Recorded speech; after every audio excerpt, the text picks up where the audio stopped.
My first memory is about when I was 5 years old, and I remember being able to see into other dimensions, for what I now understand. I would see things that were devas, disembodied souls, angels, deities. I thought they were normal. I was 5 years old. And after a while I shut it off. Until I was about 18 years old. I had what most people would call a very successful childhood. I was a good kid. I was an overachiever. But despite all these things, something was missing. I wasn't sure what it was. I didn't know about God. And, I knew that things were different. When I saw my professors, my lecturers sit up in the front of the hall to speak in front of the students, well, I could see their aura around them. And as they spoke, well, their aura changed. When they moved their hand, their aura moved with them. And so I knew things were different. I could sometimes sense things before even people knew it. A Native American woman came to me sometime while I was going through all this questioning period, and she told me that God is everywhere and God is everything. And now, it just so happened that a few months later, after this sort of opening, if you will, I went to India, and there I heard about Swami, and then that was it. My life was changed forever.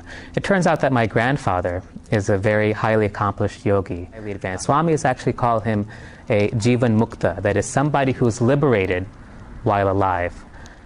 Tell me what it's like to be God again. I'm beginning to forget. This is what happens to little children. This is what happened to me. All of us have this ability at birth. We're born with it. It's our birthright. Yet we turn it off after a while. We let it atrophy. We let it wear away. And like any muscle that we don't use, we lose it after some time. And so the only reason why we don't tune into God is maybe we're not doing it. We don't know how, and so forth. And I'll give you some examples why. Now, why should we tune into God? What's the point of spending all this time listening to me for the next hour, talking about the inner voice? And Swami said, all the people who've ever been born in all the yugas are present here at this time. Think about the impact of that statement. Everyone who has ever been born is here right now on earth. At some point or other, during the present avatar, everyone is here. 6.5 billion of us. We're all here now. Why? Why is that? This is the golden age. This is the Sai Yuga. Never in all of Earth's very long history, much longer than what our history books tell us, has it ever happened this way. Never have we risen to a golden age in such a manner when the full avatar is here and everyone has a chance to attain the highest possible level. Everyone, regardless of their background or qualifications. An instructive talk about one of the most sought-after spiritual practices of all seekers of God, of all seekers of Holy Man Sri Satya Sai Baba. This is a comprehensive guide to how to hear Sai Baba through the inner voice with cardiologist Dr. Srikanth Sola, formerly of the Cleveland Clinic in the United States and now of Sai Baba's Hospital in Bangalore, India. Welcome to Sojourns. This video was recorded in 2006. My name is Srikanth Sola. So, Sai Ram, everyone. Sai Ram. Now, we've got what till Jody we're going to 11:30 tonight. Is that right? I'm just kidding. All right. This is an informal talk. I call these talks, they're more discussions or sharing, and so there's going to be a couple of meditations during the session. So what I'd like you to do is, if you have any cell phones, pagers, Blackberries, Strawberries, go ahead and turn them off now. Feel free to ask any questions during the talk. Just raise your hand, share any experiences, and just let me know your thoughts, especially after we do all of the meditations that are going to happen during the next hour or so. During the meditations, I'm going to ask you not to get up and move around, but if you need to take a break at any time, just feel free to do so at any other time. Okay?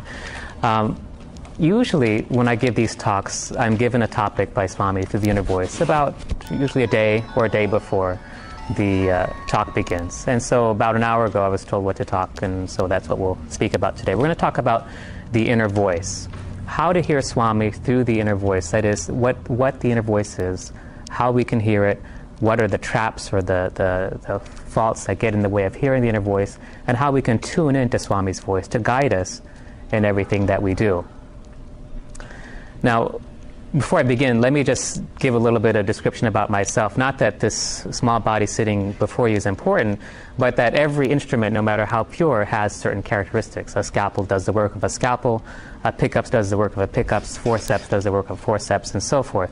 And so let me just describe the particular characteristics for this life, and then you'll have some understanding of where I'm talking from.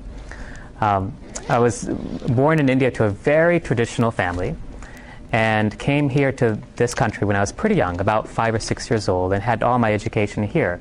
Coming from India, where I went to a very orthodox upbringing, to the United States and New Jersey, of all places, it was very difficult, and especially because I started off in a Catholic school, whereas, coming from a traditional Hindu background to a brand new country, brand new school, brand new religion that was very strong in the school that I went to was very confusing for a first grader. And so my early years were a lot like the story of the boy named Johnny. Some of you might have heard about him. There's a young boy named Johnny, and one day he went to Sunday school, and his teacher asked the class, well, where does God live? And some of the students said, well, God lives in heaven, and he lives in the sky, and so forth. And little boy Johnny said, well, God lives in the bathroom of our house. And the teacher said, in the bathroom of your house, Johnny, what do you mean? And Johnny said, well, every morning when my older sister's getting ready for school, my father pounds on the door and says, my God, are you still in there? So that's what growing up was like, in a sense, for me, but all the more so because at a very young age, my first memory is about when I was 5 years old. And I remember being able to see into other dimensions, for what I now understand. I would see things that were devas, disembodied souls, angels, deities. I thought they were normal. I was 5 years old. They were part of my upbringing and what I was raised as, and so to me they were normal. And so if I communicated with them, well, that was just fine, and what they said made sense, and it turned out to be true. But no one else around me could see these things or hear these things. And, as when you're 5 years old, you're told that these things are just your imagination, right? And that's so, and after a while I shut it off. Until I was about 18 years old. I had what most people would call a very successful childhood. I was a good kid. I was an overachiever, valedictorian in high school, went to Stanford University, which at that time was like the #1 college in the country, and got all these scholarships. And at the age of 18, I bicycled across the country for charity. I had appearances on CNN. I was leader of several very nationally prominent student groups. I was invited to speak at numerous conferences on community service. Even though I hadn't heard about Sai Baba and seva, it was already a big part of my life. But despite all these things, something was missing. I wasn't sure what it was. I didn't know about God. And, I knew that things were different. When I saw my professors, my lecturers sit up in the front of the hall to speak in front of the students, well, I could see their aura around them. And as they spoke, well, their aura changed. When they moved their hand, their aura moved with them. And so I knew things were different. I could sometimes sense things before even people knew it. And eventually what happened is, about the sophomore year that I was in college, I went to a summer camp where I was working. I was an art instructor there, and I taught art classes for adults. And it was right in the Sierra Nevada mountains near Lake Tahoe. Beautiful place, lots of mountains, lots of forest, wilderness areas all around. And on my days off, I would go hiking in the woods by myself usually. And it was there that I came to understand that God God is. I would go out onto the mountains and have these tremendous experiences of joy, of bliss, of peace. Wild animals would come and play around me. Birds would come and sit next to me. Chipmunks and animals I'd never even seen before. And to this day, I don't know what they are, but would come and play around my feet. Huge swarms of butterflies would just surround me. And the most confusing thing was that the devas, the spirits, the nature spirits that are present all around us in the forests and the trees and the rocks, the springs, the mountains, would begin to communicate with me. So for a while, I thought I was really losing it. Here I was at 19, very big, very prestigious college. I was doing very, very well. And I was hearing things, seeing things, strange things were happening to me. And then, that was a Swami coming in. He came in late.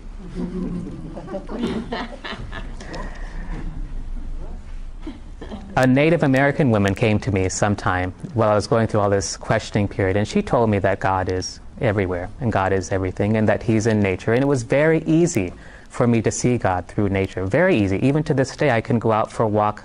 2 minutes later, I'm in that state of Godness. It's very simple. And for all of you, it's that simple too, if we just try. And we're going to go through some of those techniques to give you that. So maybe not 2 minutes, but 2.5 minutes, you'll be able to get there. It's very simple. Now, it just so happened that a few months later, after this sort of opening, if you will, I went to India, and there I heard about Swami, and then that was it. My life was changed forever. It turns out that my grandfather is a very highly accomplished yogi. Many people see him as their guru. In India, we have a guru disciple tradition, and many people see him as their guru. He's very highly advanced. Swami has actually called him a jivan mukta, that is somebody who's liberated while alive. His level of attainment is so high that many times when he would go to meet other Swamijis, yogis, and so forth, they would come and bow before him in their recognition of his attainment, his level of spiritual stature. And so it was from someone like him that I was able to learn and to progress and to move very, very fast. In fact, he told me, he said, Srikanth, you know, I've had many, many disciples, but in the last 3 months, that is during my summer holidays that I spent in India with them during my college years, you've progressed faster than anyone I've ever had. But again, that was because I was with him day and night, and I had 24-hour access to him and his teachings, and more importantly, the boost that he gave to me. So whatever good you get or whatever benefit you get from today's talk is due solely to my grandfather and his greatness.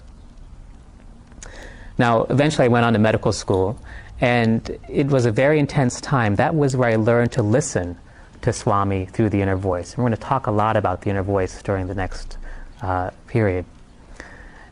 It was a very quiet voice at first, and it took me quite a while to get accustomed to it. But once I did, I learned to figure out what was the inner voice and what was my own sort of mental thinking. And then I learned to rely and to trust the inner voice, that is God's voice within me, so that I knew when it was Him, and I knew that I could rely on Him. And it was great. You know, I did very well in school, but in medical school, people are very, very smart. This was at the time where medical school admissions were at the peak, and so we had students from all over the country who were literally just brilliant. And so with Swami's help, I would take my exams, and back then we had all multiple choice exams. And the question would be something, you know, whatever about whatever topic, and it would be choices A through E or A through G or whatever. And I'd say, Swami, it looks like B or maybe E. Which one is it? And Swami would say, put E. I said, are you sure, Swami? And Swami said, have you ever known me not to be sure? So I put E, and then I would go home later after the exam, and I'd check my textbooks, and sure enough, Swami was right. And so I did this, and I ended up graduating at the top of my class. You mean he did? Swami did. Well, there's a story about that. There was one class where I ended up getting 100 on every single exam, one after the other. And finally, there was one point where there was a question I wasn't quite sure. Swami told me the answer. I said, no, it's got to be B, and it wasn't B. And so I missed that one question. But the rest was perfect. When it came time to take the national board exams in medical school to graduate, you have to take something called the board exams. These are certification exams that all medical students and eventually all physicians at every level have to take to show that they have met some minimal level of qualification. And so we have to take those, and there are different phases of those. They're very big and very important exams. And so, you know, I studied very hard, and, you know, it's not that I just sat back and studied. I mean, I worked 15, 16, 17, 18 hours a day studying during this time, and it was Swami who gave me the energy to continue with that intensity. But I took the exam, and of course Swami was there the whole time. Sometimes I would know the answer even before I'd finished reading the question, and I put it down. It was the guidance was so great. And several months later, when we got our scores back, it turned out that not only did I get the highest score ever in the history of my medical school, I got one of the highest scores ever in the entire history of the exam. A couple of days after I got the exam scores back, Swami came to me in a dream, and he says, you see, that was entirely my doing. There's no way you could have gotten those kind of scores on your own. And so it's been like that ever since. Swami told me where to go from medical school to residency, which is the higher level of training that physicians go through. From residency, he led me to a cardiology fellowship in Atlanta, Georgia at Emory University. And then during my fourth and final year of fellowship, Swami said, be chief fellow. So I had the honor and opportunity of being the chief among the fellowship class at Emory, which is actually the largest fellowship program in the country. And an opportunity to really mentor and train many of my junior fellows. He then brought me here to the Cleveland Clinic, and it's interesting, even before I got the call to come, would you please come and interview for the Cleveland Clinic, Swami said, this is where you're going to go, this is what they're going to offer you, this is how much they're going to pay you, and they're going to pay you way more than you're worth, by the way. And this is what you're going to be doing. And so everything that he said, of course, came out correct. And so that's how I live my life, is by tuning into Swami and following his guidance. It's a lot like a scalpel in the hands of a surgeon. So I want you to interact with me here. If a surgeon has a scalpel, what are the qualities that the surgeon would like in that scalpel? Just call them out. Steadiness. Sharp. Want it to be steady. Precise. Sterile, clean, right? Exactly. So keep these qualities in mind. And we're going to come back to these as we go through our talk. Now let's talk then about the inner voice. You've seen what it does for me. Last night, in our culture, and particularly our subculture within India, we have certain days that are very prosperous or auspicious. And so ceremoniously we buy auspicious things. So my in-laws were with me and they say, why don't you buy some gold? Gold is really expensive, but they said, okay, buy a small amount. So we bought some. And I look back at my records. I remember I just started practice, and the salary of a fellow in residency before that is minimal. I calculated to $3.15 per hour one time during my internship year. But the modest savings that I applied, Swami said, put your money here. And so I did. And this was back in 2001, 2002, when the stock market went to the dot-com peak and then the boom. Then he says, by March, I want you to take your money out and put it here. So I did that. And sure enough, just as it peaked, I had taken my money out and then was safe. A couple of years later, he said, buy gold. So I bought gold when it was not even half, literally, of its current price. And so I was looking back last night and said, my goodness, Swami, you are the best financial advisor a person could actually ask for. So not only have you used Swami for work, for finances, Swami told me whom I should get married to, when I should get married, what to name our child, so forth and so on. So what is this that I use? What is this ability that I use? It's, and I'm not going to give you the numbers for the next lottery win, by the way. But what is this inner voice? This inner voice is what Swami calls the inner view. Swami says, don't yearn for the interview. He says, yearn instead for the inner view. And that inner view is that inner dialogue with God that all of us has. And so whether I use the name Swami, Jesus, Rama, Krishna, Buddha, Allah, it doesn't matter. Those are all just terms that denote a certain energy. God, him, her, that's not relevant for this particular discussion. But that inner dialogue with our own divinity is what is the inner view, where we know that we are God and we live our lives with guidance from God. Everyone has this ability to dialogue with God. You don't have to be a rocket yogi to do these kind of things. Everyone can do this. It's just that we've turned it off. And let me tell you a story. There was a Sai family and young parents, and they had two young children. I think one was about 4 and the other was 2. And one day the older child, there are 2 boys, the older son says, Mom and Dad, can I talk to the younger son? Can I talk to him alone for a while? Parents thought this was a rather strange request to come from a young boy, but they said okay, but they had an intercom system in their house, so they turned it on and they went to the other room and listened into their conversation while the boys were talking. And after the boys were alone, the older boy goes to the younger boy and says, tell me what it's like to be God again. I'm beginning to forget. This is what happens to little children. This is what happened to me. All of us have this ability at birth. We're born with it. It's our birthright. Yet we turn it off. after a while. We let it atrophy, we let it wear away, and like any muscle that we don't use, we lose it after some time. And so the only reason why we don't tune into God is maybe we're not doing it. We don't know how, and so forth. And I'll give you some examples why. Now, why should we tune into God? What's the point of spending all this time listening to me for the next hour, talking about the inner voice? I had a conversation with a devotee once, and he was talking with Swami.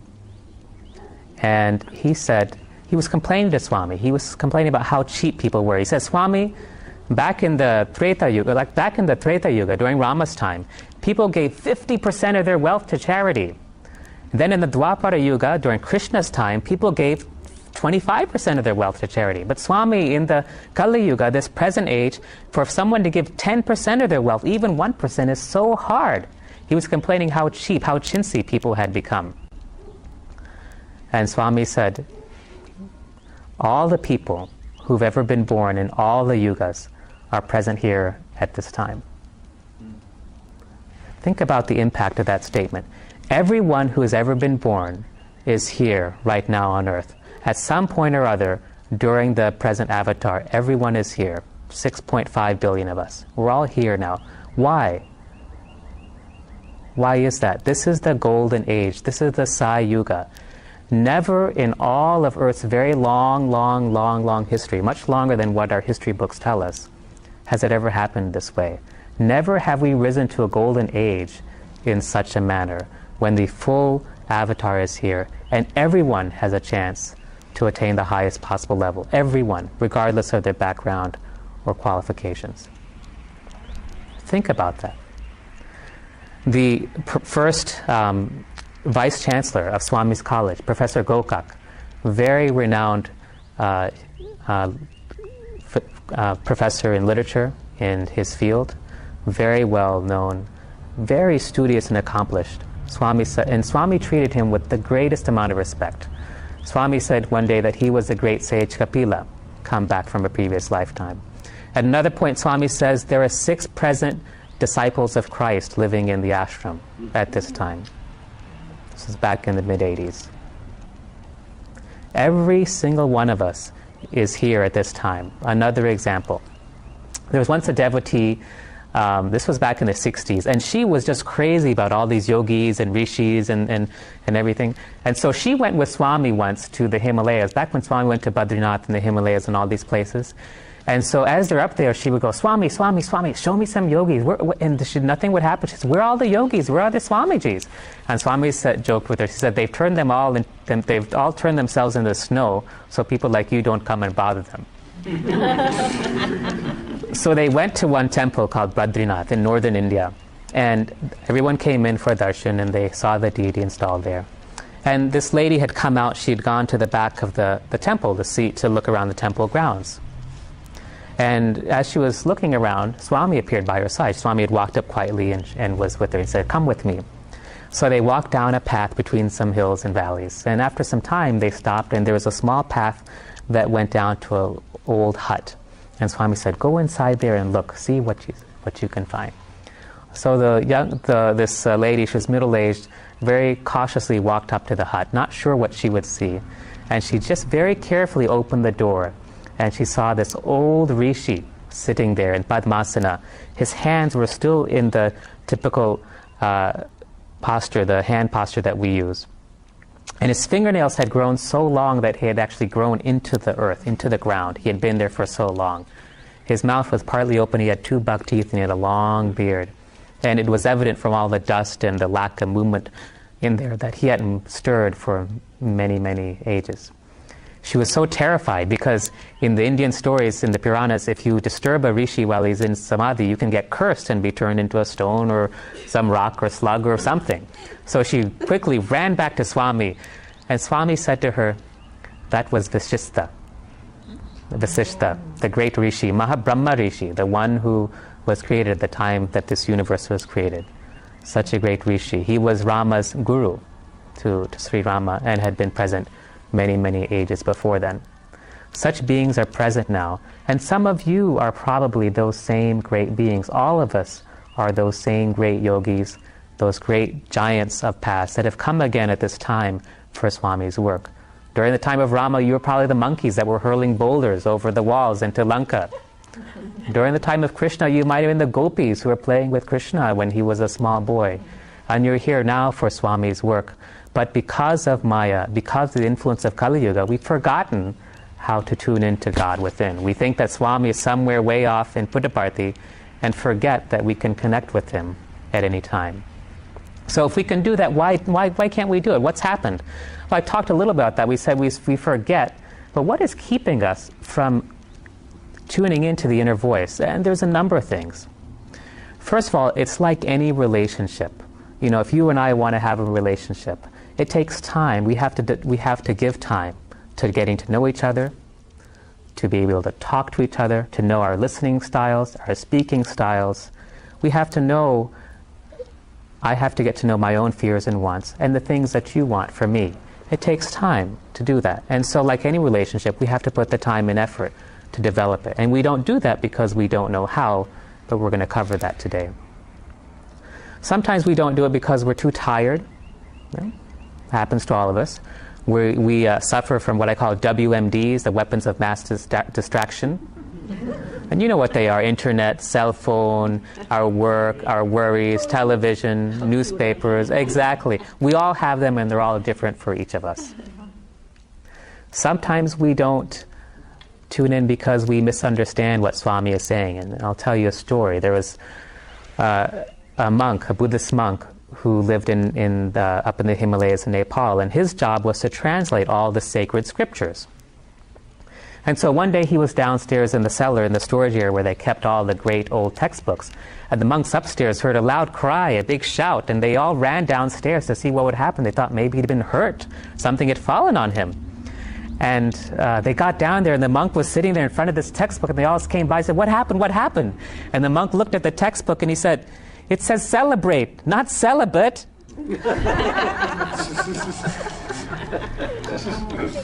And so sometimes we misunderstand what Swami is saying to us. I remember when I first started listening to Swami, if Swami told me something I didn't want to do, I would say, "Nah, it's just my imagination."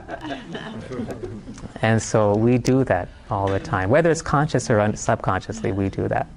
And so we're going to learn about some of those tricks, some of those traps that get in the way.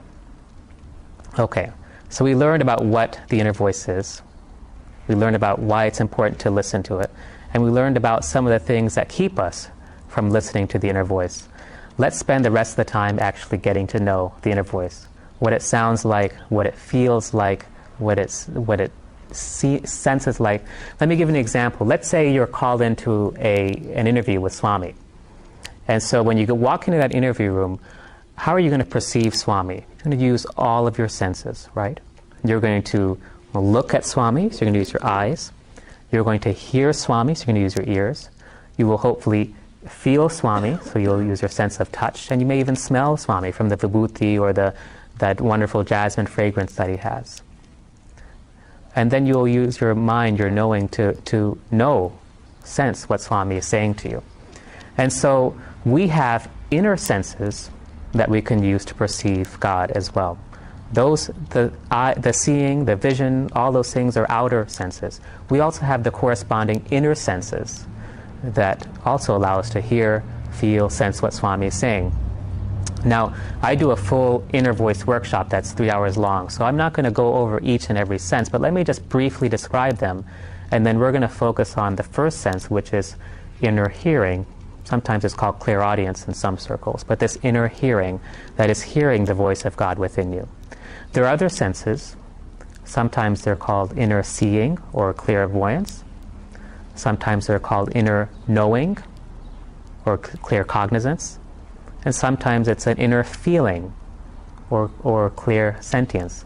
Clear feeling or clear sentience is like when you get a feeling that something is going to happen. We all have that, hunches in a sense. Clear cognizance, that inner knowing, is those intuitions that we get. I better do this soon, or this is going to happen. Just a hunch, feeling that we know that something is going to happen. Clear seeing is when we can see things, whether it's an angel standing in front of us, or we get a vision of something that's happening to someone many, many miles away. And clairaudience or inner hearing is the ability to hear the voice of God directly within. And so let's just focus on clear hearing or that inner hearing, clairaudience for now. Now, a couple of years ago, many years ago, Swami gave me an analogy. And I've been using this analogy for almost every talk that I give because it still holds, and it's very, very true. Swami said to me through the inner voice, he says, when you're listening to God, when you're listening to my voice, it's as if you're a radio. He says, your body is like a radio. The mind is the dial that we use to tune in to Swami's voice. We can tune it into the outer world, or we can tune it in to Swami, station 108 on your FM dial, WSAI. So we tune in to Swami, or we tune in to other things, our worries, our problems, our attachments, our fears.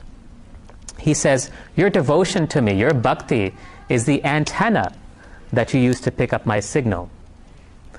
The straightness of your spine is the actual physical antenna. So when we sit up straight, we create a current in our back that allows the natural energy. There's two channels, the Sushumna, and there's a channel called the Sushumna with Ida and Pingala channels that go through our body, subtle nerve channels that are like basically circuits that allow us to pick up his signal much more clearly. He says, keep your back straight when you want to tune into me. If our devotion is the antenna, then what is it that gets in the way of us hearing him? And Swami said that is our attachments, our fears, our desires, is the static that not only keeps us from hearing what Swami is telling us, but sometimes actually distorts Swami's message, so we hear something that's totally different. And we've seen that many, many times in history with the Crusades, with what's happening in Iraq, with so many places where our desires, our attachments, our fears distort something, or distort the inner voice into something totally different. And a new lesson that Swami gave me recently is that our fears short-circuit the entire system.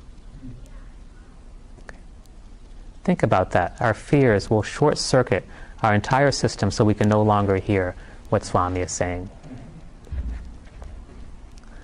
So let's practice this. Now, before we can really listen to what Swami's voice sounds like, we kind of need to know what it sounds like, right? Makes sense? Kind of need to know what to listen to. So let me describe what his voice, her voice, whatever way you want to say, sounds like initially. It's a very still voice, a very small voice. Swami says that it's only in the depths of silence that the voice of God can be heard. And so one of the requirements for listening to Swami is to be able to quieten, to silence the inner chatter, the noise that we all make. It often speaks very softly, at least initially, unless it really wants to get your attention, and then it's very powerful, very strong. And as you get more accustomed to hear it, it'll become loud and clear. It's like a distant voice. You know, when you're far away on your phone, the message is not so clear, but when you get closer and closer to the transmitter, the signal is much clearer. In the same way, as you first start to tune in your radio, the voice will not be as strong, but as you get better and better, you'll hear it loud and clear, like a shortwave radio. You can pick it up anywhere.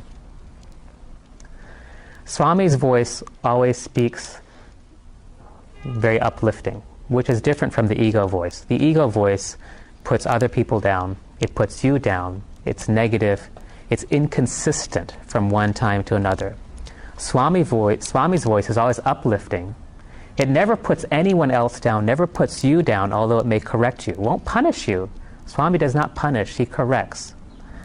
But it will always be positive, and it will always be consistent, guiding you in the same way. Do more meditation, clear up your diet, watch less TV, turn off the computer, love more, be still. The same message will be consistent from time to time. Swami's voice leaves you uplifted. You shouldn't feel sad or depressed or afraid when you hear his messages. The ego voice, or even other voices, should you be unlucky enough to tune into some other being, is not like that. It can leave you afraid. It can leave you worried. It can leave you concerned about something bad that's going to happen, about some disaster, whether it's avian flu or the stock market crashing or something. It's negative, it's fear-filling, whereas Swami's voice always brings calm, brings peace. And so these are the characteristics that you can use to help distinguish your voice from Swami's voice, the divine voice from any other voice. Now, when you tune into Swami's voice, it's really important that you prepare yourself. And so let's spend a couple of minutes just going through the preparation before we do that. This is the turning the radio on, okay?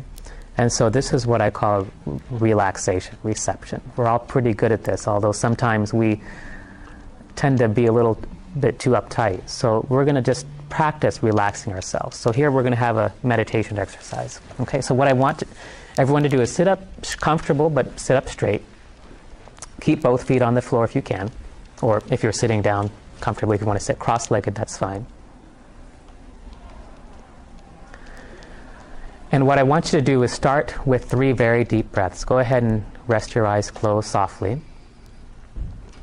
And breathe in as deep as you can.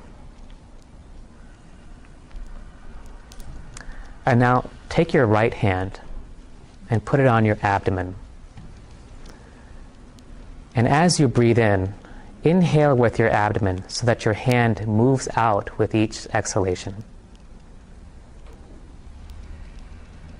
And moves in with each inhalation. Now, some of you, your hands might move out farther than others, but that's a different story. But feel your hand move out with the exhalation. Relax back in. Move out with inhalation. Inhalation. And move back in with exhalation. Excuse me.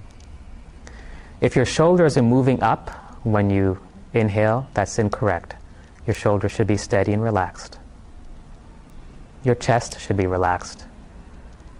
Your breathing is with your abdomen, like a set of bellows, the old style bellows we use in a fireplace.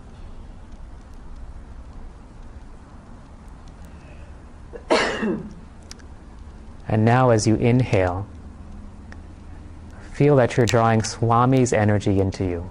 It can be whatever color you like. But feel it, sense it, see it go through your body. Hear it go through your body. Engage all your senses as this energy, his energy, fills you completely.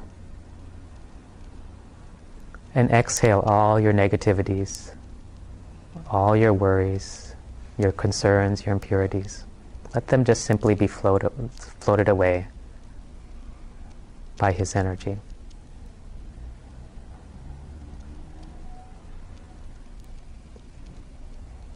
Feel your body lighten. There's no more tensions.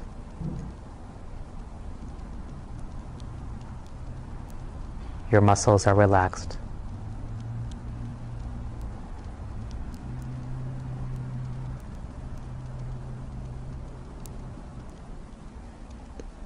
And now we're going to take it a step further. Ask Swami to breathe through you, so that each inhalation of his becomes your inhalation, and each exhalation becomes your exhalation. His breath has become your breath, and Swami is breathing through you.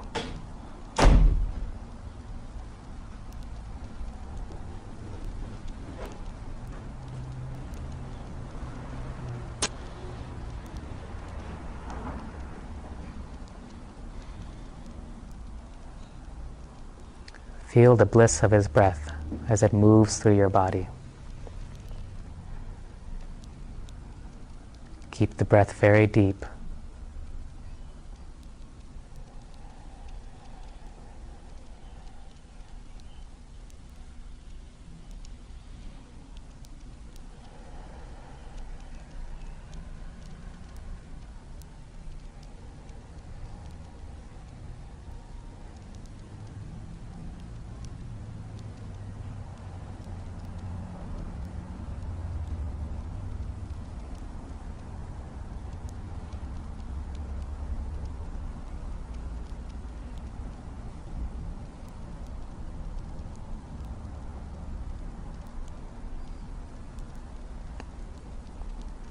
And then slowly bring yourself back to the room. Relax your hand. And come back. Could you feel a difference? Okay. Calmness. Peaceful. Let's try something else. Let's chant Om together. We're going to do it 9 times. But let me go through how Swami says we should chant Om. Swami says that Om has 4 syllables.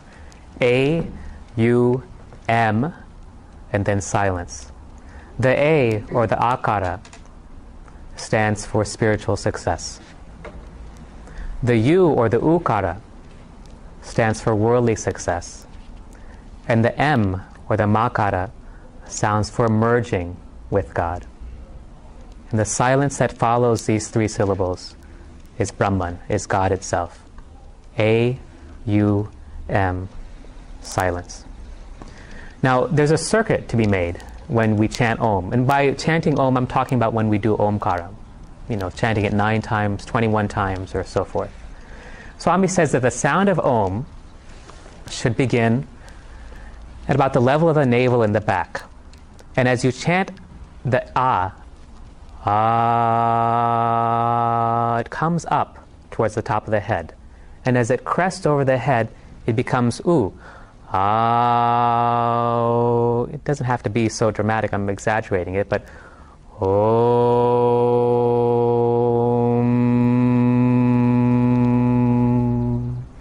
And where the A and the M meet is at the level of the navel, completing a circuit.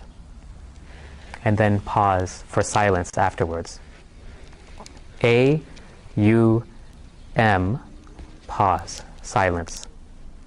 Swami says the A and the M should be of equal duration. So if you say for 1 second, you pause for half a second, or you say U for half a second or so, and then M for another second, and then silence, as long as you're comfortable. When you're in the silence phase, don't force your breath. Don't be holding your breath meanwhile your lungs are bursting. Don't do that. When you need to start again, then start again. Swami once asked a student, he says, get up and talk about the 21 Omkars. This was in a small group session in Puttaparthi. And so the student says that when we chant Omkar 21 times, it has a certain meaning. It says the first 5 times we chant it are for the 5 external senses. The second 5 times are for the 5 internal senses. The third set of 5 is for the 5 sheaths or koshas within the body. The fourth set of 5 is for the 5 elements that make up all of creation. And then the last Om, the 21st Om, was for the Atma or soul.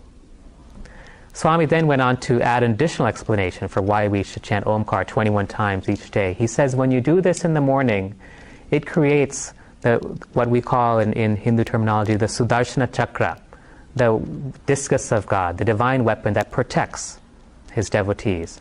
He says that is created over your head in a very esoteric way, and that protects you during the day. So this Omkar chanting is more than just a sadhana, it's a shield, an armor that you can take with you and protect you during the day. We're going to do this 9 times. Okay, let me just chant it 1 time to show you what I mean. And then we're going to do it 9 times. You can count on your fingers if you need to. At the end of the 9th Om, let there just be silence for some time. Now, here's what I want you to do though. It's not just a simple Om. It's not just chanting. Because if it were just simply making noise, then the tape recorder that we're listening to afterwards will have moksha. It's not just doing it. It's the actual intent.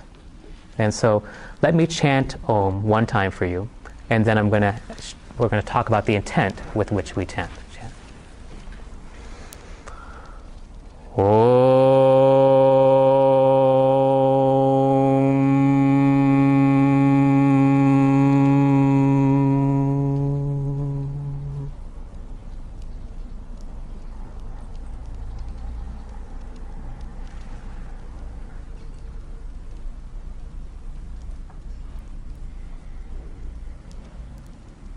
So the intent is that we merge with God. That silence, the pause that comes after M, is for us to merge with God. So we're all going to do this now, but I want you very strongly to set in your hearts the intent to merge with Swami. At the end of the 9th Om, there'll be silence. At that point, I want you to ask Swami, what is it that I could do to move closer to you? That's all you have to ask him. If you want a different question, that's fine. But let it be an open question as such. And then just be receptive for the answer. Don't strain. Just be receptive for whatever answer you get. But the intent is that we're merging ourselves fully within him. If there's any disturbance that comes during this Omkar chanting, let it come and go. See that also as part of his divinity. See that also as part of Swami. If you hear your neighbor coughing or moving, that is also Swami. That is also God. So hear everything, see everything, feel everything as God. Merge your entire awareness into God. I'm going to do this 9 times. Silence. Ask the question, what can I do, Swami, to move closer to you? Let's begin.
Slowly relax your body. Gently move your arms and hands. Then come back. And again, let's go back to what we felt before, that all of us can do this. This is just a matter of us tuning in to him so that we can listen. It's a matter of using these muscles that we haven't used for years, literally, in some cases. But one important point. If you think that you cannot listen to his voice, you will not. Your intention is everything. Your intention will create your reality. If you say, I can't do this, well, you can't do it. You won't do it. And so you have to have the desire to listen to his voice. Now, one thing I want to clarify about desire is that your attention should be, I want to hear you. You should pray, Swami, help me open up these channels. Help me open up this ability to tune into you, to the inner voice. And so let this be part of your prayers tonight as you leave here. Swami, let me be able to tune into your inner voice so that I hear you loudly, clearly, each and every time. And he'll help you to do that. But let me give you an example or an analogy of how we should listen. sometimes some of my beginning students think that trying to listen to his voice means that we should really try hard to listen to it, but it's not like that. Let me give you an example, analogy of a satellite dish. So all of you have seen these satellite dishes, these small dishes that sit outside people's houses. So this is what I call the dish network method of hearing. So a satellite dish, what does it do? Nothing. It just simply stands there. It allows the signals from the satellite to come to it. It does not strain to grab those signals. It doesn't reach out to get the signals. It simply allows the signal that is always coming to it to simply come. It simply is receptive. And so in this dish network method of attuning yourself to Swami, allow his message to come to you. Don't strain, because when you're straining, you're going back into desire, into attachment, into fear, and that's going to garble the message or prevent you from hearing his words completely. So that dish network method of perception, allow his message to come to you. So far in talking about how to listen to the inner voice, we've talked about the analogy of the radio. We've talked about how our body is like the radio, which means that the radio needs to be kept in pretty good shape, huh? Right? If you've got a busted radio, it's not going to work no matter how good the antenna or the dial is. So keep your body in shape.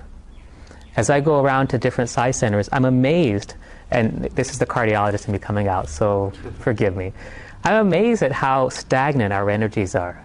It's a skill that I use, that I've learned, whatever. But as I look into people's energetic bodies, I see stagnation sometimes. Not many of you here, but some. And so exercise is a way to clear those channels, to get things moving, to get all the dust and cobwebs off the radio so you can start to use it again. We've talked about the mind and how we're going to tune into Swami, which means that when you are trying to tune into him, if you have worries, if you have concerns, leave them aside for some time. They'll still be there. They'll always be there. You can come back to them, but the thing is that if you tune into Swami first, think about how much greater, with much greater perception, much clarity, you'll be able to deal with those issues afterwards. So let the problems and issues and concerns stay there. You can deal with them afterwards, but you'll be able to deal with them a whole lot better after you tune into his voice. We talked about our desires, our fears, our attachments, the static and the fears, which are the short circuit. And we talked about our devotion as the antenna and keeping our spine straight, because the antenna needs to be straight. Now, we need to talk about what powers the radio. It's like the current that keeps the radio going, and that is our breath. We already touched on this a little bit when we did the abdominal breathing exercises, and there are some more subtle, refined variations of this that I can teach you if you're interested. But when we're tuning into Swami, it's very important that we breathe with our abdomen, slow, deep breathing. Swami's talked a lot about breathing. I have a close friend of mine. His name is Sridhar Krishnamurthy. He's a very well-known sarod player. He used to play for Swami sometimes on his birthdays. And when Sridhar was about 4 or 5 years old, Swami came to his house in Madras, what is now Chennai. And Swami sat next to him on the sofa and said, Sridhar, I'm going to teach you pranayama. These are breathing exercises I want you to learn. You're not going to see any benefits for 50 years, but they're going to help you.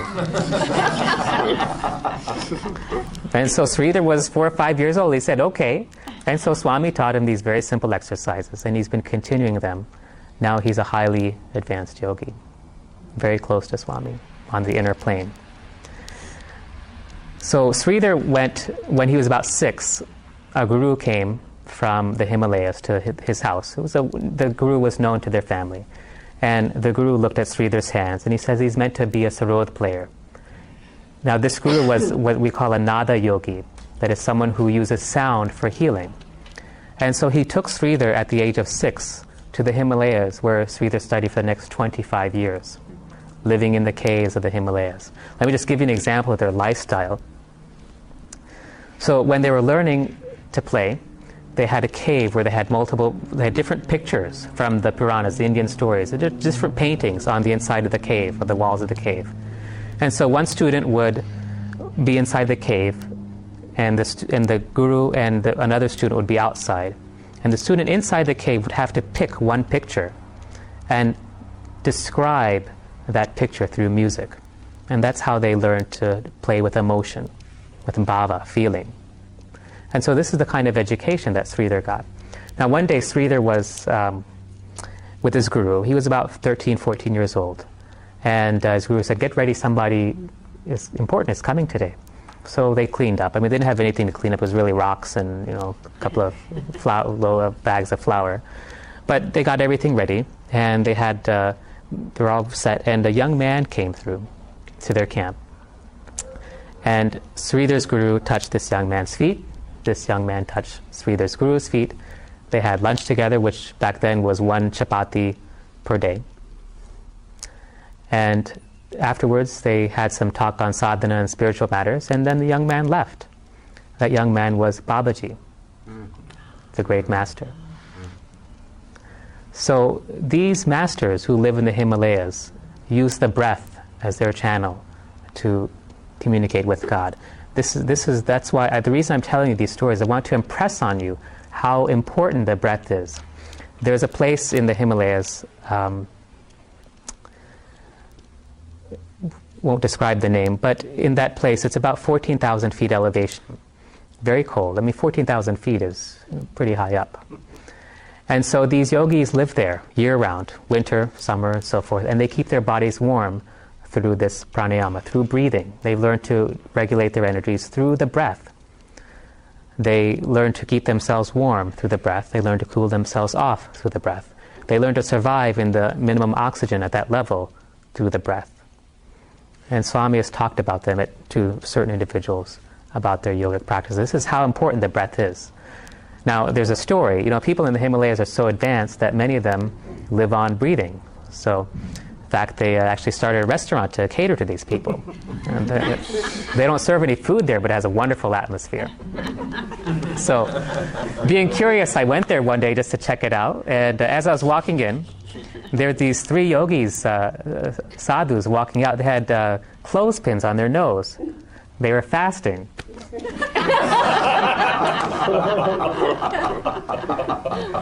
So this is how important the breath is. The breath is the current that powers your radio.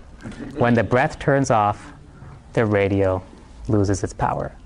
And so one of the things that I see beginners do is that they go back to that shallow breathing, especially when they're worried or concerned. We all do that, right? That's what we do when we get afraid, when we're nervous or anxious. We begin shallow breathing. And that deep breathing, that abdominal breathing, is what will keep your radio powered. There are some advanced techniques we can do. We're not going to do them because of time, but I'm just going to describe them to you. In the abdominal breathing exercises that we went over earlier, you can imagine, feel, intend that energy, divine energy, comes in through your crown chakra, enters your body, and then exits through the root chakra and goes into the earth. This is similar to the tree meditation that Isaac Tigert talked about a number of years ago. And then with each inhalation again, after you do this for, say, 5 times, breathing in energy from the top, sending it down, you breathe in energy from your root chakra, at the base of your spine, breathe it in through your body, and exhale it out through your crown chakra. And then as you progress and as you become comfortable, adept at this, then with each inhalation you bring in energy through both chakras, the crown and the root chakra, with each inhalation. And then with exhalation, you exhale it out so that everyone around you benefits from that divine energy. When you do this, you'll see that it's an instant pick-me-up. I do this when I'm tired, for example. If I feel that I'm fatigued or whatever, I do this and it picks me up right away. This is just divine energy. This is free energy. This is source energy. Hopefully we'll soon figure out how to use this to power our cars and get around gas. But this is divine energy. This is how the yogis live.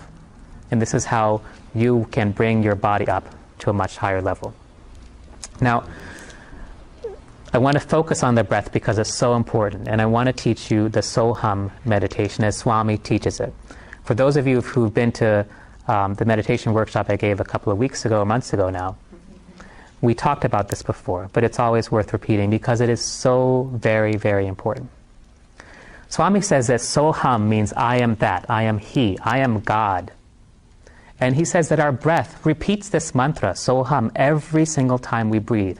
We don't hear it because we've got all this other noise going on, but this is the sound that it makes. And if you're very quiet, you will hear it. Now, Swami says there's a way to chant so hum. He says, as you inhale so. So your body goes so. And then there's a pause. And then you exhale, hum. So you're inhaling so. Pause. Hum. I am that. I am God. Now, Swami says that the duration of the inhalation, the pause or retention, and the exhalation should all be the same.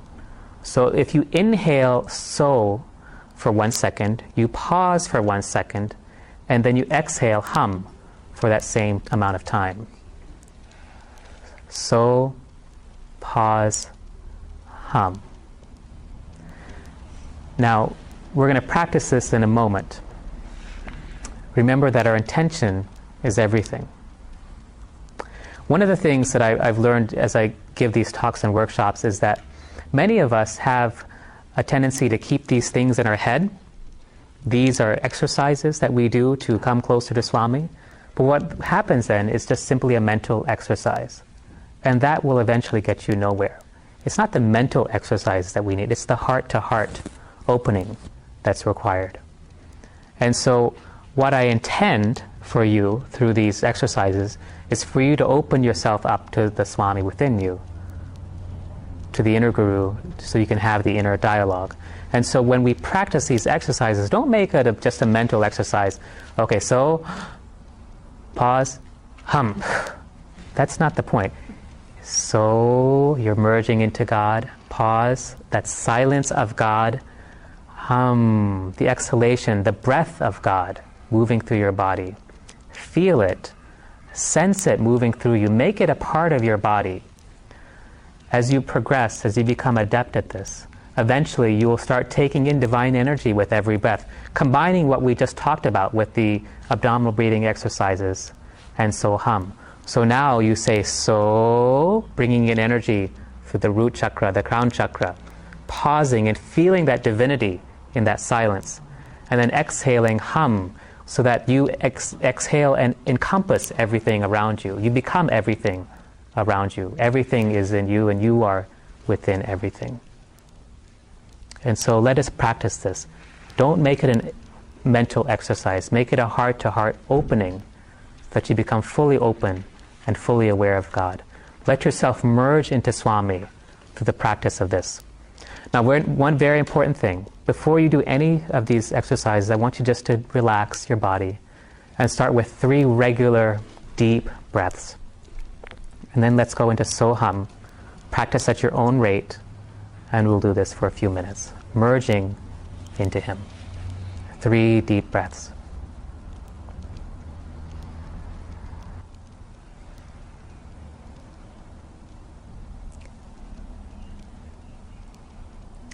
And now ask Swami any question you'd like. Let it come from your heart. Whatever comes to mind.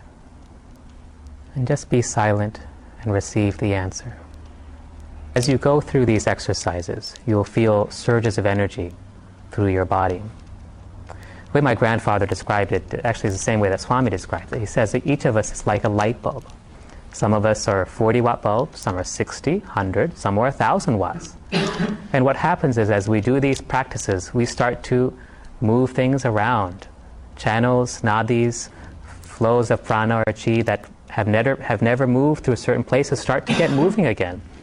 And it create these certain funny sensations that are physical sensations, even prana headaches sometimes, pleasant sensations at times. But as you continue to grow, you'll be accustomed to these, and you'll become 100, 200, 300, 1,000 watts glowing brightly with this light. So you'll feel these energies move through you. It's a sign that you're growing. If you were to, say, take my energy, for example, it would probably be too much for many of you because it's too strong. So in the same way, if I take my grandfather's energy, his energy is so strong that when he starts to meditate, for example, you can feel it like a light switch in the house go on, and the entire energy within the home is elevated. His body is so light at that time that it actually elevates off the ground and comes off. So that is the energy that you're feeling go through. So we've talked about relaxing the body, we've talked about the radio. Remember that analogy every time you ask. Let me talk for a little bit about how to ask, because this is important. And so, although we just now asked a question, I want you to really focus on how we should be asking the questions. What kind of questions to ask? If you ask Swami, hey Swami, can I quit my job and move to Alaska? Well, the answer is yes, you can. But that doesn't mean that's what you should be doing. If you say, Swami, I don't like my job, can I just quit? I really want to leave. Well, the answer could be yes, you can quit. But if you ask Swami, Swami, what can I do about my work that will be for the highest good of all involved? Then you might get an answer that says, first, heal your relationships with your coworkers, forgive your boss, spend some time getting your resume or CV together, and then begin applying for a job under my guidance, and the right job will open up for you at the right time. See the total 180-degree difference in the two answers based on how you ask. So the answers, the questions rather, should be how type questions, what type questions, should type questions, never can questions. They should not be leading questions. Swami, I should really have that extra cookie, shouldn't I? Not those kind of questions. Let them be open questions that allow him to give you a fuller answer. Remember, Swami always knows what's best for us, even though we somehow think that we know. Sometimes we pray for other individuals, Swami, please heal that person, even though it may not be in their karmic contract to be healed at that time. And so we may get a better result. For Swami, let this illness, for example, or whatever, come to the highest good for all involved. And so when you ask your questions, you should be focusing on the highest good of everyone involved, not just yourself, everyone involved. Let your questions be open-ended, and let Swami provide the lead for the question. Now, we talked briefly about how to distinguish between Swami's voice and the ego voice or mind voice or even other beings' voices. Remember that when you ask without desire, ask without attachment to the results. If Swami asks you to do something, whether it's one way or the other, be completely open and willing to accept whatever answer you get. Don't be attached to that. If Swami says, I want you to do X and you really want to do Y, don't keep asking until you get the answer that you want. Be open until you are sure that you will be completely ready to receive whatever answer he gives you, and then ask. So ask without attachment, without desire, and without fear. Be silent and take the time to go inwards, to silence yourself so that you can hear his voice. As you get experienced, you won't need to do this anymore. You'll be able to ask on the fly. You know, Swami's now training me to be able to go through this very quickly. I'm a cardiologist at a very busy institution. We have a lot of patients and a lot of very, very sick individuals, and my work as a cardiologist is often very intense. And so a typical day, this just happened a little while ago, I had to catch a flight out of town I had to leave the hospital at 4 o'clock to get to my flight. At 2:30, I get a call that you're needed right here because there's an emergency. Oh, so-and-so wants this report right away from you. You've got this patient that you need to talk to, and they came all the way from out of state, 500 miles away to see you. Can you see him before you leave? Your secretary wants you to sign these forms before you leave, and then my wife is calling just to see how I'm doing. And so this is Swami's training to get me to listen to him. If I just give in and get exasperated with all the things that are happening, I go back into stress, into strain, into fear, into worry, and then everything short circuits and it becomes a big struggle. When I keep my focus on Swami and allow myself to flow from one place to another according to his guidance, everything goes right on time without any worry, without any concern. So when you ask, let there be no worries, no attachments, no fears, no desires to the results. Be completely open. Ask open-ended questions so you can get complete answers. And ask questions that will provide for the highest good of everyone involved. Now, despite all this, sometimes we still get the wrong answer.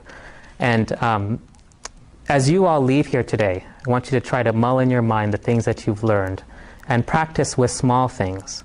Please do not ask Swami, hey Swami, can I put all my money in gold stocks tomorrow? And so don't ask those kind of things. Ask small things. Swami, where should I park? What kind of clothes should I wear? Which path or which route should I take to work? And so forth. Ask those kind of smaller questions until you build up confidence in your answers, and then go for the bigger questions after time. Despite that, we still get the wrong answers sometime, and there are several reasons for this, and let me just describe those. First of all, well, the obvious ones we asked with the setting of desire, with attachment and so forth. That is incorrect. Again, be open-minded, be completely open to his answers. Sometimes we ask when we're tired. And again, if you're tired, you can see how difficult it would be to do these exercises. You can see how difficult it would be to listen to what he's saying. Sometimes we don't hear correctly because we're not quiet enough. If I'm talking to you and you're talking to me at the same time, how can you hear what I'm saying to you? If your tongue is clanging up and down in your mouth, how can you hear the divine voice within? So you have to develop that silence. It's not a mental silence that I'm after, it's the heart silence. Don't make this inner voice a mental process. It's something you do with your entire being as you merge into him. And sometimes we don't hear clearly because we just misunderstand. So let me give you an example. There's a 80-year-old patient. He comes to see his family doctor, and his doctor he examines him and makes some recommendations. And doctor sends him on his way. A couple of weeks later, the doctor's in a country club, and who does he see but this patient? His name is Mr. Smith. And who does he see around Mr. Smith but this gorgeous 20-year-old blonde-haired something hanging all over him in this country club lobby? And the doctor can't believe his eyes, so he waits till his lady friend has gone off to the powder room, and he goes up to his patient, Mr. Smith, and says, "Mr. Smith, what on earth do you think you're doing?" And the man says, "Well, doc, I'm just following your orders." The doctor says, what orders were that? And the man says, "Well, you said for me to be careful and to get myself a hot mama." Doctor says, "Mr. Smith, that's not what I said." He says, "What'd you say, doc?" He said, "I told you to be careful, you're getting yourself a heart murmur."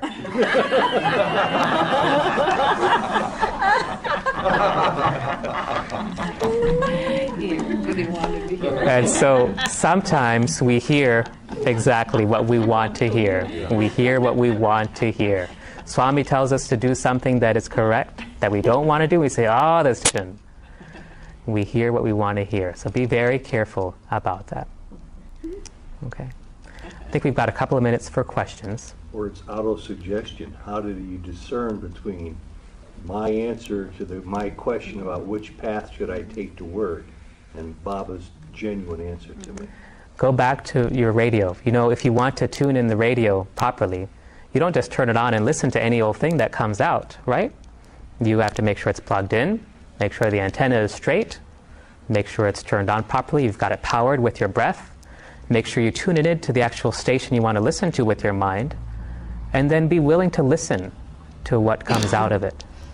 Make sure you've positioned it so that there's no static, which means make sure there's no fear, no attachment, no desires. And eventually, as you practice this, you'll be able to distinguish between your mental ego chatter stuff and Swami's divine voice, which comes clear. It's so clear, it's so beautiful when you listen to it. Now, some of you have heard it today, some of you haven't. That's okay. Remember, keep the intent that you will hear it. Pray to Swami that you will hear it, and ask him for help so that you can hear his voice. Are there questions? Sounds like the voice might come as an audible sound, or the vision of a word or a thought. Could be any of those things? All of those things. Again, that goes back to the inner senses that I talked about, the inner seeing, knowing, hearing, feeling. It can be any of those things. For constraint of time, I didn't go into the details of all those and how they differ. But the inner voice is often a voice. It may be Swami's voice. It may be a hunch, a knowing, a feeling, just something that you feel in your gut. It may even be a smell of vibhuti that many of us have at sometimes. It can be any of those things. Question? I know a few of us, just touching upon what you said, that all of the souls that were ever alive in the Swamis are alive now. does that, sometimes I wondered why there's so few of us that have been guided to Swami. Does that kind of indicate anything about our past? You know, everyone is so individual that it depends. Let me tell you a story. Mother Teresa was once asked when she was alive what she thought of Sai Baba. And she said, oh, he does very good work. And then Swami was asked what he thought of Mother Teresa. And he said, she's one of my closest devotees. So the knowing or not knowing of Swami is not important. We see many people in Puttaparthi in the ashram who lived there for decades, and they still haven't changed. They're the same Rakshasas that they were back at the time of Rama. Is that a bad word, Rakshas? Yeah. We don't know. Devan. What does that mean? Devan, Asura. This is what Swami says. This is Swami's words. And then you look at devotees here and see how close they are, even though they're hundreds, thousands of miles away. All over the world you see them. Whether they know Swami or not, the distance doesn't make a difference. Whether you have Swami in physical proximity, again, makes no difference. I'm glad to see the Cleveland Clinic has added a higher dimension. Yeah. Me too. What do you think he's here? The clinic doesn't know this yet. They don't. You don't have to know, it'll still work. Right. Yeah. Question. A couple questions, but who is your grandfather, if you don't mind me asking? Sure. Sure. His name is Swami Sahajananda. He lives a very simple life in right now in Tampa, Florida. Very relaxed. When you walk into his room, it's like walking into the mandir in Prashanti Nilayam. The energy, the strength is so strong. But he lives a very unassuming life, even though he's had many, many, many professional accolades in his life as a lawyer and a leading figure in his lifetime. So he's in Tampa. Oh, I think he's been 84 for the past 5 years or something. So the question is about samadhi and what is it like? Samadhi, Swami says, is the equal-mindedness. So the mind is completely flat. It is like looking at a pool of water, and all of our thoughts are like ripples in the pool that keep you from seeing a reflection clearly. And so in meditation, what we do is we still all those ripples on the pool so we can see ourselves clearly, which is God. And so in samadhi, all the preconceptions that we have about ourselves that you mentioned earlier melt away. All the ideas that we have about everything melt away. And all that's left is nothing. Nothing at all. And that nothing, as Swami says, is everything. To experience that requires grace, effort and grace. You won't be able to get it without grace. But it does take persistent effort. But it's easier than you would expect. Swami is giving us self-realization in the palm of our hands. He's put it right here for us. We just have to close our hands around His and take it with us. That is how close it is. When you have that experience, your life will be changed forever. Forever. And Swami is teaching us slowly, gradually, not to rely on his physical form so much, right? I mean, we see it in Puttaparthi all the time. If you were to go 10 years ago, Swami would walk around, give darshan, be close to all of us. Now you go, there's brass railings on the veranda. Swami comes in his car. He doesn't move around the crowd as much. Glass up. Exactly. Exactly. So it's very difficult to have his physical darshan. We have karshan, but we don't have his darshan anymore. Can you try answering Jim's question from another perspective, perhaps, about why, with the 6.5 billion people, a handful seem to be aware of Baba? It's a question of timing. We're all fruits on the trees. We all ripen at different rates. Some of us spoil before we get there because we don't take advantage of the avatar's physical presence or his teaching. Swami says it's like this. He said in India we have these kite strings, and we know what kites are, of course. And so the spools are big; they're about this big, and they have handles that come off the sides. And you wind up the string onto the spool as you're playing the kite, as you bring it back down, or as you let it go. Swami says our sadhana, our spiritual practice, is like winding up the string on that spool. He says the reason many Sai devotees fail in their progress towards God is because in a moment of weakness, when they lack discipline, they drop that spool. And all the sadhana, all the work that they've done for so long comes undone. And he says it happens again and again. In a moment of weakness, you drop the spool and you undo what you've just spent so many years, perhaps lifetimes, doing. Now, going back to the question of why are all of us here at this time? Why not before? Why not later? This is a unique time in Earth's history. It's gone through tremendous yugas, ages before this, billions of years. There have been many, many civilizations on this planet before us. There are many, many civilizations here ready to help us. Swami has talked about them in smaller group interviews. It's like they're all watching us. I think we're all the comedy channel for them. But we have their help, and we're all here for this purpose of moving into the Golden Age. Swami says that Ram Raj, the time of Rama, when people were so dharmic, so righteous in their behavior, that time will come again. When there are never earthquakes, no hurricanes, no typhoons, no hailstorms the size of golf balls coming down, because people practiced Dharma so strongly that Earth had no need to take in that negative energy and then bring it back out in the form of storms and natural calamities.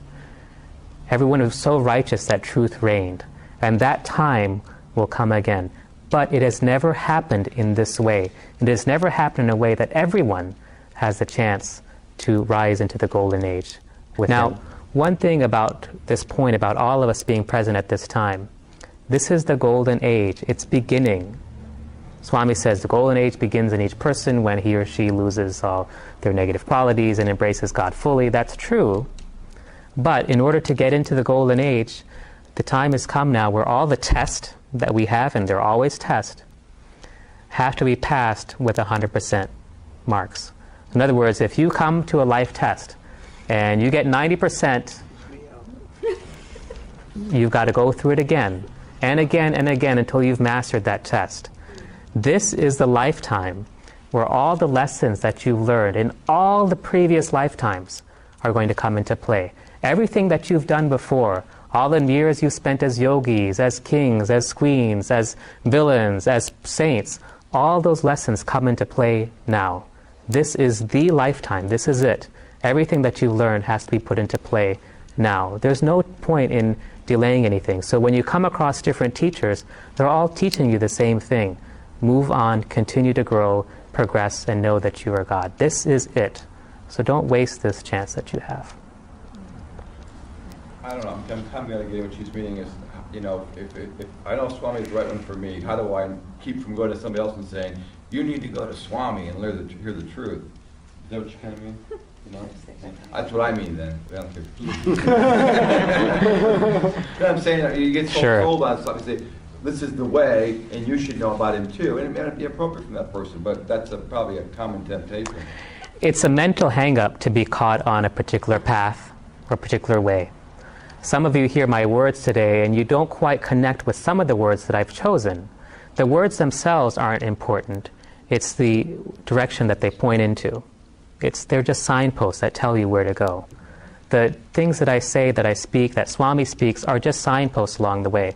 So don't get caught up in the mental this and that of this particular path or that particular path. At one point, it becomes where there is no path. There is no religion. It's just one, that God. And that's what you should strive for. When Baba talks to you, for every incident, do you know your purpose? Why you're in Cleveland? Why you're at Cleveland Clinic? Or when something happens to you, do you get a lesson from that incident? That's a great question. The question was, when something happens to you, do you know right away, or do you know what the incident is? And sometimes yes, sometimes no. This comes back to what we were talking about a little while ago when we were saying, sometimes we ask Swami something and we get an answer, but it doesn't work out right just the way we think that it should have. Yeah. Sometimes it's because we don't have the perception, or we don't have the perspective to understand his message. So for example, if my 5-year-old son asked me, Dad, how does a computer work? Well, I could kind of tell him, but he wouldn't quite really get it in just the way. Now a higher answer would be, we simply don't have the perspective at that time. So let me give you a quick story, and then we'll end. So a couple of years ago, Swami said to me one day, he says, "Your sadhana is over. Do you want to come back to me now?" Now, years before this, Swami, I used to be in a state where I thought, "Bah, what this life? What's the purpose? I just want to merge into Swami. I don't want to go on anymore. I just want to merge myself back into Swami and enter back into that divine consciousness." So one day, during a very deep meditation, actually, my life force started to leave my physical body. And as I was exiting, and Swami says, "Do you want to come back to me now?" This was in the mid-90s. And I said, "Swami, whatever your will." And I sank back into my body and continued on. Had I said yes, I assumed that I would have passed on and moved on. So years later, Swami said, "Your sadhana is over. Do you want to come back to me now?" And I said, "Swami," I had matured a little bit. He says, "There's so much suffering on this earth." I said, "As long as there's suffering, let me continue to return again and again to help those who suffer." And so Swami said, "Okay." A week or two went by, and it was Shivaratri time, and Swami came in a subtle form to me during bhajans, during Shivaratri. And we were talking, and he told me how much he loved me, that he was always with me. In his subtle form, I could feel his hand against mine. I could even feel his foot. He was sitting next to me, resting against my foot. The physical sensation, the darshan was so real. That Shivaratri happened to be on a weekday. I had to work the next day. So around midnight, I left and drove home. And as I was driving home, talking to Swami, someone pulled out in front of me and rammed right into my car, totaling my car and destroying everything. And so as I got out of the car, the other man got out and he said sorry. He was shivering like a leaf, and I was standing in front of my car, and I was just thinking, "Oh, I love you so much, this guy who just totaled my car." And eventually, the police came and brought me home and so forth, and my car was ruined. And I thought, "Swami, why did this happen? I was thinking about you at the time. Why did it have to happen like that?" And then I thought back to what he had said before. That was my exit point. I didn't have the perspective when it happened to understand that, but that was my way out. Had I said, "Yes, Swami, it's time for me to come back." So sometimes we get answers from Swami. We don't understand them at that time because we don't have quite the perspective yet. But over time, we'll begin to understand them. One more quick question. So when I tend to listen to my gut, my inner voice, and later on I find out it was so strong, and I followed, and the results were not what I expected. Not what you expected. Did I make a mistake, or should I still continue to follow? It depends. Or don't Yeah, I have that's a that? great point. Part of it was expectation. Part of it was expectation, and that again goes back to desire and attachment. So part of it is that it may be time for some things to happen before you can move on to the next step. So with that, why don't we end with time, and I'll be able to take personal questions up front. And I thank you all for your attention. Thank you, Swami, for having us all come together. Thank you. And So what does Swami think about Cleveland? he says, "Go Indians." How about the Cavaliers? Go Indians. Let's end with Om and 3 Shantis.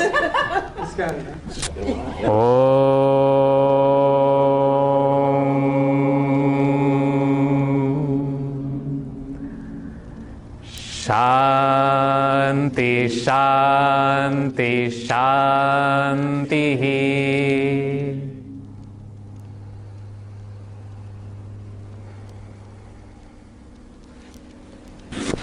And are those 6 disciples of Jesus still at Prashanti Nilayam? Only Swami knows. Thank you. Sairam.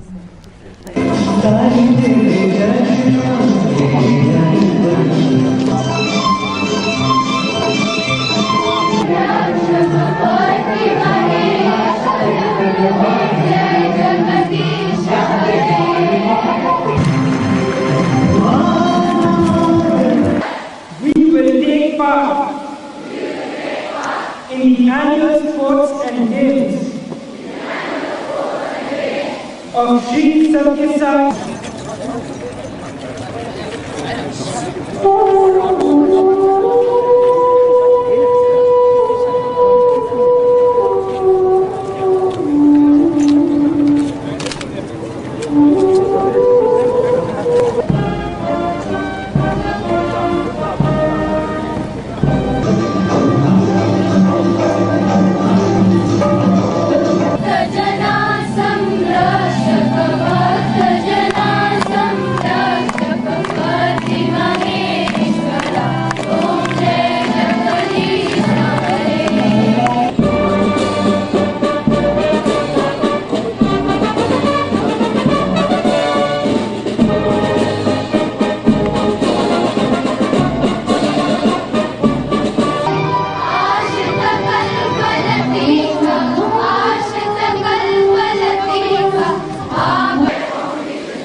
dividing by